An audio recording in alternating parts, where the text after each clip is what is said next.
आप सभी शिक्षक साथियों को मेरा नमस्कार। साथियों, अंतर जनपदीय म्यूचुअल ट्रांसफ़र की इस समय प्रोसेस चल रही है और जो है शासन की ओर से कोई विशेष जीओ जारी नहीं किया गया है और अपने अनुभव के आधार पर कई सारे वीडियो के माध्यम से आपको जानकारी दी गई है और आपके कई डाउटों को जो है क्लियर करने का प्रयास किया गया है। और साथ ही जो है शासन की ओर से जीओ का इंतज़ार सभी शिक्षक साथी कर रहे हैं, लेकिन ऑनलाइन आवेदन की प्रोसेस चल रही है और कई शिक्षक साथी फॉर्म फिल कर चुके हैं और कई शिक्षक साथी अभी फॉर्म फिल नहीं किए हुए हैं और कई सारे ऐसे डाउट हैं जिनका क्लियर करना बहुत ज़रूरी है और कई कमेंट ऐसे हैं जो कि पूछे जा रहे हैं जिनके उत्तर जो है काफ़ी टिपिकल हैं और उनको सॉल्व करना एक बड़ी बात होती जा रही है। तो आज के इस वीडियो में जो है काफ़ी इंपॉर्टेंट पॉइंट को यहाँ पर लिया गया है। तो पहला पॉइंट जो है कि म्यूचुअल कौन किस शिक्षक के साथ करा सकता है। जी, म्यूचुअल की प्रोसेस क्या है, किसके साथ कौन जो है म्यूचुअल करा सकता है, क्या उसकी कैटेगरी है, उसके बारे में शिक्षकों के द्वारा और शिक्षिकाओं के द्वारा प्रश्न किए जा रहे हैं। वहीं फॉर्म भरने के बाद संशोधन हो सकता है, यानी इस बारे में भी पूछा जा रहा है। वहीं पेयरिंग की प्रक्रिया कैसे संपन्न होगी, ये काफ़ी इम्पोर्टेंट पॉइंट है कि पेयरिंग कैसे होगी और उसके लिए क्या प्रोसेस अपनाई जाएगी। वहीं कोर्ट केस में क्या भरना, यह क्वेश्चन भी पूछा जा रहा है, क्योंकि वहाँ पर एक ऑप्शन आ रहा है ऑनलाइन आवेदन करते समय कि कोर्ट अगर आपके सेवा से संबंध कोई कोर्ट केस है तो उसके लिए यस या नो का विकल्प चुनें। तो आज के इस वीडियो में इसी पर विशेष बात करने वाले हैं, तो वीडियो को आप लास्ट तक जरूर देखिए। अगर आपके कोई भी इससे संबंधित जुड़े हुए प्रश्न है तो वो आप आसानी से समझ सकें। साथ ही वीडियो को आप अधिक से अधिक शेयर कर दें जिससे कि और भी शिक्षक साथियों की हेल्प हो सके। तो चलिए शुरू करते हैं इस वीडियो को। तो सबसे पहला प्रश्न वही है कि कौन किसके साथ म्यूचुअल करा सकता है। तो इसके लिए हम 2019 के आदेश को देखते हैं, जो कि 2019-20 में जो प्रक्रिया संपन्न हुई थी। तो देखिए, पारस्परिक अंतर जनपदीय स्थानांतरण के लिए जो कैडर बनाया गया तो वो इस प्रकार से था कि प्रधान अध्यापक प्राथमिक विद्यालय के प्रधान अध्यापक प्राथमिक विद्यालय के साथ ही अंतर जनपदीय पारस्परिक म्यूचुअल करा सकता है। ठीक है। दूसरा पॉइंट, प्रधान अध्यापक प्राथमिक विद्यालय का तो सहायक अध्यापक उच्च प्राथमिक विद्यालय से म्यूचुअल ट्रांसफर यहाँ पर हो सकता है। वहीं तीसरा पॉइंट, सहायक अध्यापक प्राथमिक विद्यालय का सहायक अध्यापक प्राथमिक विद्यालय कॉमन। वहीं सहायक अध्यापक उच्च प्राथमिक विद्यालय सहायक अध्यापक उच्च प्राथमिक विद्यालय ये भी कॉमन है, यह हो जाता है। वहीं लास्ट पॉइंट है पांचवा कि प्रधान अध्यापक अगर उच्च प्राथमिक विद्यालय है तो प्रधान अध्यापक उच्च प्राथमिक विद्यालय के साथ ही अंतर जनपदीय म्यूचुअल ट्रांसफर करा सकते हैं। वहीं लास्ट में आप यहाँ देखें, एक और यहाँ पर इम्पोर्टेंट पॉइंट है कि भाषा शिक्षक का भाषा शिक्षक के साथ ही पारस्परिक अंतर जनपदीय स्थानांतरण हो सकेगा। वहीं विज्ञान गणित को लेकर के काफ़ी समस्या है यहाँ पर कि विज्ञान शिक्षक का विज्ञान शिक्षक के साथ और गणित शिक्षक का गणित शिक्षक के साथ ही स्थानांतरण की प्रोसेस की जाएगी। यह वाला पॉइंट काफ़ी इम्पोर्टेंट हो जाता है, क्योंकि जो भर्ती होती है वो विज्ञान गणित का एक ही कैडर मिला करके भर्ती होती है, लेकिन जो यहाँ पर 2019-20 में प्रोसेस अपनाई गई थी कि विज्ञान शिक्षक का विज्ञान शिक्षक के साथ म्यूचुअल ट्रांसफ़र होगा और गणित शिक्षक का गणित शिक्षक के साथ ही म्यूचुअल ट्रांसफ़र की प्रोसेस की जाएगी। उपयुक्त शर्तों के अधीन ही पारस्परिक अंतर जनपदीय स्थानांतरण की कार्रवाई संपादित की जाएगी। तो ये 2019-20 के अकॉर्डिंग आपको यह जानकारी दी जा रही है कि 2019-20 में इस प्रकार से जीओ जारी किया गया था और उसमें यह प्रक्रिया अपनाई गई थी और इस प्रकार से म्यूचुअल के लिए जो है शिक्षक साथी आपस में जो है ट्रांसफ़र करा सकते हैं और इससे रिलेटेड सारे पॉइंट यहाँ पर बताए गए थे। ठीक है। तो भाषा शिक्षक का भाषा शिक्षक के साथ होगा, विज्ञान शिक्षक का विज्ञान शिक्षक के साथ और गणित शिक्षक का गणित शिक्षक के साथ स्थानांतरण होगा। यह 2019-20 का बेस के आधार पर आपको बताया जाए। अभी तक 2023 का जो है 24 का यहाँ पर कोई भी जीओ जारी नहीं किया गया। उसमें क्या बदलाव किए जाते हैं, क्या विज्ञान और गणित के शिक्षक को एक ही कैडर माना जाएगा कि अगर मान लीजिए वो विज्ञान गणित के शिक्षक हैं तो विज्ञान गणित के साथ ही होगा, या उन्हें साइंस के टीचर हैं तो साइंस का साइंस से होगा और मैथ के टीचर हैं तो मैथ के साथ होगा। इस प्रकार का अगर कोई जीओ जारी होता है और कोई अपडेट आती है तो आपको निश्चित रूप से बताई जाएगी। फिलहाल जो 2019-20 का आदेश है उसके अकॉर्डिंग तो विज्ञान का विज्ञान से होगा और गणित का गणित के साथ होगा, क्योंकि पूर्व में जारी दिशा निर्देश होते हैं उन्हीं का जो है बेस लेकर के आगे के दिशा निर्देश भी जारी होते हैं, तो उसी के अकॉर्डिंग आपको ये जानकारी दी जा रही है। फिर भी अगर कोई अपडेट होता है या कोई चेंजेस होते हैं तो उससे संबंधित भी इन्फॉर्मेशन आपको निश्चित रूप से हमारे चैनल शिक्षा विभाग को मिल जाएगी। साथ ही आप व्हाट्सएप ग्रुप और टेलीग्राम के माध्यम से हमसे जुड़ सकते हैं। तो ये जो अपडेट है जो 2019-20 के आधार पर आपको बताई गई है, अगर कोई चेंजेस होता है तो आपको निश्चित रूप से इसकी जानकारी दी जाएगी। वहीं नेक्स्ट पॉइंट है, क्या आवेदन में कोई गलती हो इसको सुधार कर सकते हैं या नहीं, या मानव समुदाय पर जो डिटेल आ रही है उसमें क्या कर सकते हैं। देखिए, मानव समुदाय से जो डिटेल ली जा रही है वो यहाँ पर प्रस्तुत होती है, आपकी सारी डिटेल यहाँ पर दिखेगी। वर्तमान तैनाती का जनपद, सेवा संवर्ग, कार्य, विद्यालय, अध्यापक का नाम, जन्मतिथि, काडर, मानव समुदाय आईडी, पत्र व्यवहार, मोबाइल नंबर, पद नाम, लिंग, कार्य विषय, विद्यालय में कार्यभार ग्रहण करने की तिथि, कार्य विकास क्षेत्र, कार्य जनपद में कार्यभार ग्रहण करने की तिथि। तो इसमें मेन समस्या यहाँ पर जो मेन आती है वो सेवा का संवर्ग में आ जाएगी कि सेवा का संवर्ग ग्रामीण है या नगर। अगर आपका सेवा संवर्ग गलत लिखा हुआ है और आप किसी के साथ म्यूचुअल कर रहे हैं, वो मान लीजिए आपका यहाँ पर शहरी लिखा है और आपको म्यूचुअल मिल रहा है ग्रामीण, और आप वास्तविक में ग्रामीण के कैडर के हैं, लेकिन यहाँ पर गलत लिखा है, तो ये निश्चित रूप से एक गड़बड़ी है और इसमें समस्या पैदा हो जाएगी। वहीं कार्य जनपद में कार्यभार ग्रहण करने की तिथि से यहाँ पर कोई समस्या होने वाली नहीं है, लेकिन आपके 5 साल और 2 साल का जो कैडर है वो पूरा होना चाहिए, वो एलिजिबिलिटी निश्चित रूप से सही होनी चाहिए कि आपके 2 साल और 5 साल पूरे हो रहे हों, इतनी डेट गलत नहीं होनी चाहिए। लेकिन अगर आपका सेवा संवर्ग गलत है तो यहाँ पर आपका म्यूचुअल होने में समस्या आ जाएगी, क्योंकि जो कैडर है नगर क्षेत्र का नगर क्षेत्र से और ग्रामीण क्षेत्र का ग्रामीण क्षेत्र के साथ ही म्यूचुअल ट्रांसफ़र हो सकता है।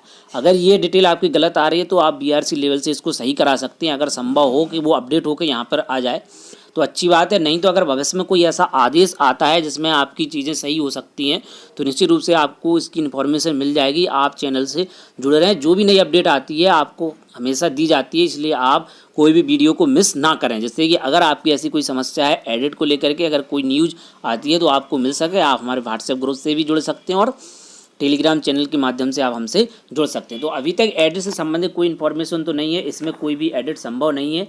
आप बीआरसी लेवल से एडिट कराते हैं, अगर वो इस पर आ जाता है तो अच्छी बात है, लेकिन अगर कोई भविष्य में ऐसा आदेश आता है तो निश्चित रूप से आपको जानकारी दी जाएगी। वहीं साथ ही जो नीचे का प्रारूप है, यहाँ पर कोई अगर यहाँ पर नीचे कोई गलती आती है, आपने मान लीजिए फ़ोटो गलत फिल कर दी या कोई आपने कोई चीज़ अन्य चीज़ें आपने यहाँ पर गलत फीड कर दी है, मान लीजिए साइन गलत फीड कर दी है, फ़ोटो गलत फीड कर दी या आपने जो क्रम गलत फीड कर दिया, इस संबंध में अगर कोई अपडेट आती है संशोधन सम्मत वो भी आपको दी जाएगी।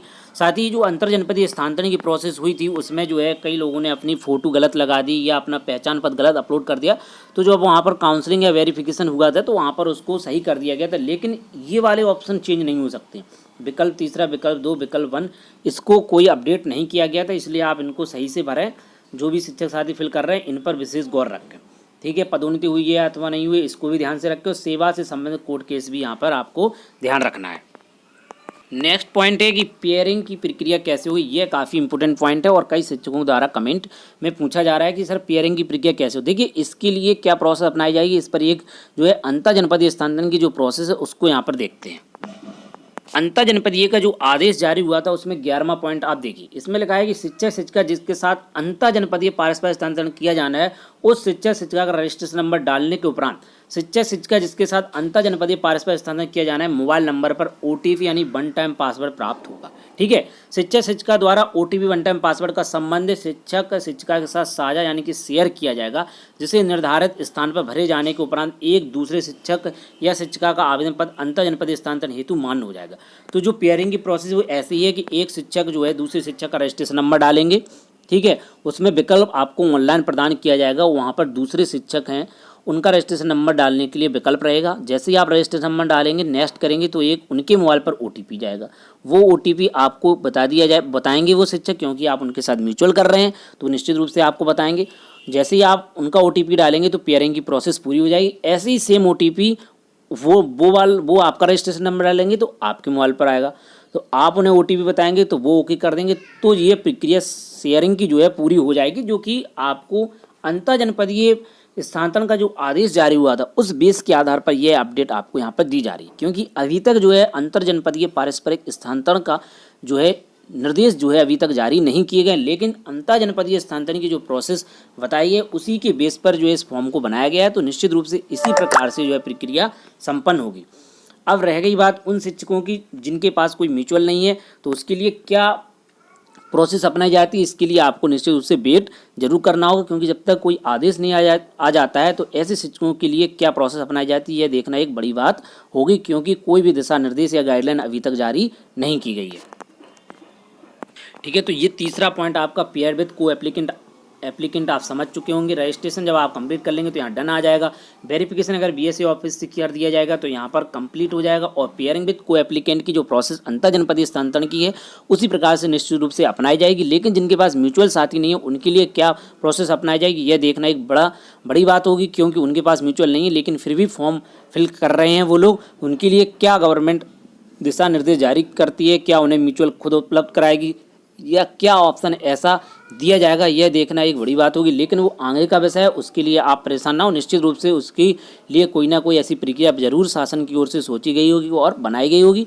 जिनके पास म्यूचुअल साथी है उन्हें तो कुछ सोचना ही नहीं है, उनका आपस में पेयरिंग हो जाएगी बहुत ही ईजिली तरीके से। जैसे अंतर जनपदीय स्थानांतरण में यह प्रोसेस अपनाई जा रही, निश्चित रूप से अंतर जनपदीय स्थानांतरण में भी वही प्रोसेस अपनाई जाएगी। फिर भी जियो का सभी को इंतजार है और मुझे भी इंतजार है कि आखिर जो है इसका जियो क्यों जारी नहीं किया गया।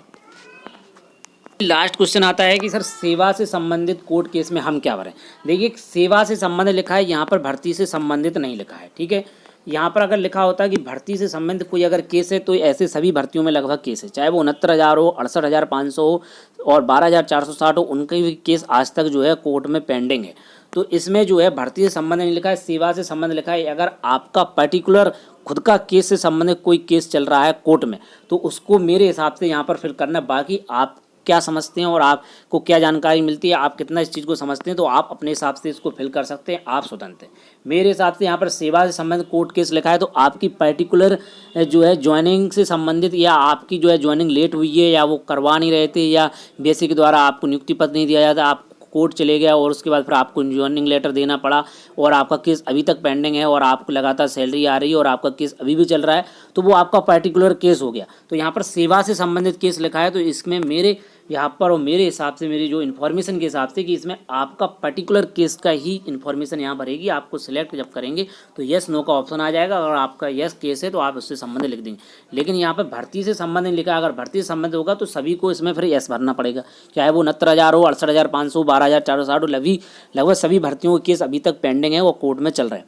तो इसमें मेरे भी आप पर जो है ऐसा नहीं है, इसमें आपकी पर्टिकुलर सेवा से संबंधित केस का ही उल्लेख यहाँ पर करना होगा। और आप जो है मेरे हिसाब से सेवा से संबंधित का मतलब आपकी सर्विस से संबंधित है, यानी कि आपका स्वयं का केस अगर कोई है तब आपको यहाँ पर यस भरना, नहीं तो आप नो भरो। बाकी की फिर जो भी साथी अपने भी यहाँ पर इसको भर सकते हैं, उनके जो समझ में आया वो भर दें। मेरे पास जो इन्फॉर्मेशन थी और मुझे जो प्राप्त हुई है कई शिक्षकों से बात करके और जो मेरे सीनियर हैं उनके हिसाब से यहाँ पर सेवा से संबंधित है, खुद का केस से संबंधित है, तो यहाँ पर आप यस और नो के हिसाब से अपना भर सकते हैं। बाकी की जिन शिक्षक साथियों को जो सही लगे वो अपने हिसाब से चयन कर सकते हैं, सभी स्वतंत्र हैं, ठीक है। तो सारे जो फ्री आपकी अपडेट थी फॉर्म से रिलेटेड और जो भी डाउट आ रहे थे उनके कंप्लीट वीडियो आपको मिल चुके हैं।